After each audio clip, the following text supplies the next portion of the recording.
நினைவு தெரிஞ்ச நாள்ல இருந்து என் வாழ்க்கையில இந்த நாள் வரைக்கும் என் மனசுல ஏதாவது ஒரு சின்ன சஞ்சலம், ஒரு கேள்வி இருந்தா அவ எனக்கு இன்னைக்கும் பதில் சொல்லுவாங்கிறதுக்கு நேத்தி நடந்தது ஒரு உதாரணம். நேத்து எனக்கு மனசுல ஒரு சின்ன வருத்தம், வேற ஒரு விஷயமா எனக்கு ஒரு வருத்தம். ஏமா நான் உனக்கு ஏதாவது தப்பு பண்ணிட்டேனா, ஏன் என்ன நீ சேர்க்கல, என்ன ஏன் நீ இந்த நீ தள்ளிட்ட, நான் உன்கிட்ட இருந்து ஏதாவது தூரமா போயிட்டேனான்னு காலம்பரை பூஜை பண்ணும் போது அம்பாள்கிட்ட கேட்டேன்.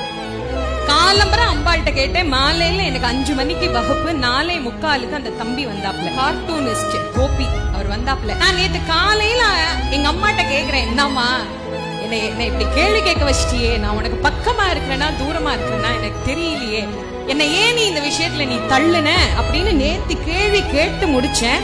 4:45 நான் வகுப்புக்கு கிளம்பி அலுவலகத்துக்கு நான் போறேன். அந்த பையன் அங்க உட்கார்ந்து இருக்காப்ல. அம்மா உங்களை பார்க்க வந்தேன், உங்களுக்கு ஒரு கிஃப்ட் கொடுக்குறேன்னாரு.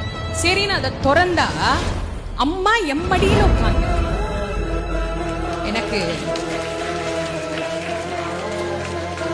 எனக்கு காலையில கேட்டேன், 24 மணி நேரம் கூட எங்க அம்மாக்கு பொறுக்கல.